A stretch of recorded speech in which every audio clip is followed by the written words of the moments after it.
6 way to save maximum tax।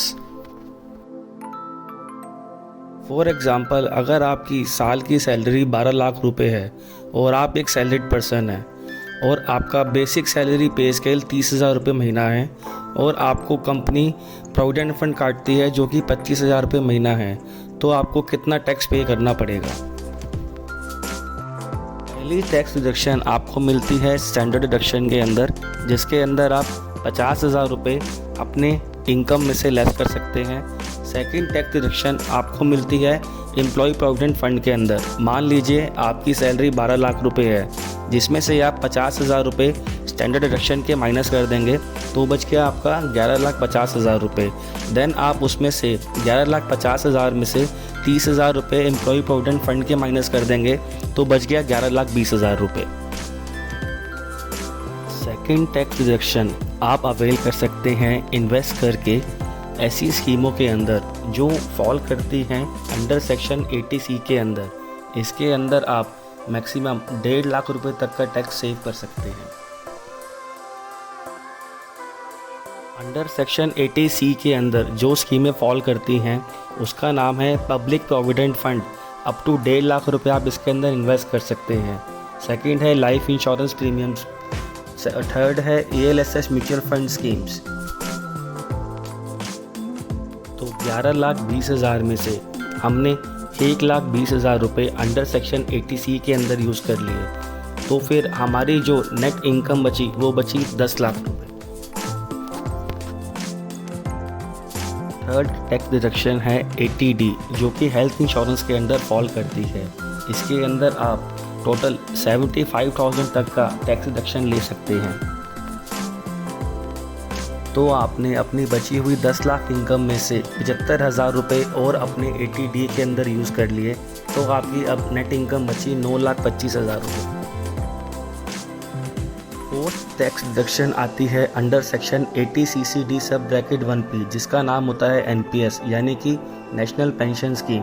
इसके अंदर आप मैक्सिमम 50,000 रुपये तक टैक्स सेव कर सकते हैं, यानी कि आपकी इनकम बची थी 9,25,000 रुपये। इसमें से आपने 50,000 रुपये NPS के अंदर यूज़ कर लीजिए, तो आपकी फाइनल इनकम बची 8,75,000 रुपये।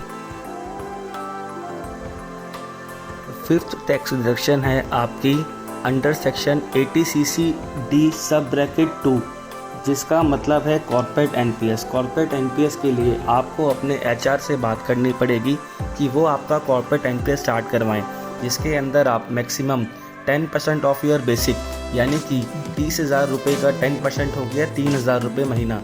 टोटल 36,000 रुपये आप एडिशनल टैक्स सेव कर सकते हैं। लास्ट स्लाइड में आपकी इनकम बची थी 8,75,000 रुपये, जिसमें से आपने 36,000 रुपये कॉर्पोरेट NPS के अंदर यूज़ कर लिए। इसके बाद आपकी इनकम बची 8,39,000 रुपये। Sixth and last tax deduction है HRA यानी कि हाउस रेंट अलाउंस। ये आता है आपका अंडर सेक्शन 10 सब ब्रैकेट 13A। इसको वही लोग यूज़ कर सकते हैं जो कि रेंटेड हैं, यानी कि आपकी इनकम बची थी 8,39,000 रुपये, जिसमें से आपने 1.5 लाख रुपये अपने HRA के अंदर यूज़ कर लिया। अब आपकी फाइनल इनकम बची है 6,89,000 रुपये। तो दोस्तों, ये सारी डिडक्शन लेने के बाद आपकी जो इनकम बची वो बची 6,89,000 रुपीज़। उसके बाद आपको 2.5 लाख तक की इनकम पे कोई भी टैक्स नहीं पे करना पड़ता। 2.5 लाख से 5 लाख तक की इनकम पे आपका टैक्स बनता है 5%, यानी कि 12,500 रुपये। 5 लाख से 10 लाख तक की इनकम पर आपका टैक्स बनता है 20%, यानी कि 37,800 रुपये। तो जो टोटल आपकी टैक्स लायबिलिटी होगी वो होगी 12,500 प्लस 37,800 रुपये। Thank you very much for watching this video. मुझे पता है इस वीडियो के अंदर वॉइस ओवर इतना अच्छा नहीं हो पाया है, अच्छा क्या बिल्कुल भी अच्छा नहीं हो पाया है, लेकिन आपको जो इन्फॉर्मेशन मैंने दी है वो बिल्कुल करेक्ट है और आपके लिए काफ़ी यूज़फुल है। मैं फ्यूचर में ऐसी और भी वीडियोस बनाऊंगा और अपने स्किल्स को और इम्प्रूव करने की कोशिश करूंगा। तब तक के लिए आप मुझे अपना सपोर्ट दीजिए और आपका अपना एडवाइज़र को लाइक कीजिए, सब्सक्राइब कीजिए एंड शेयर कीजिए। Thank you.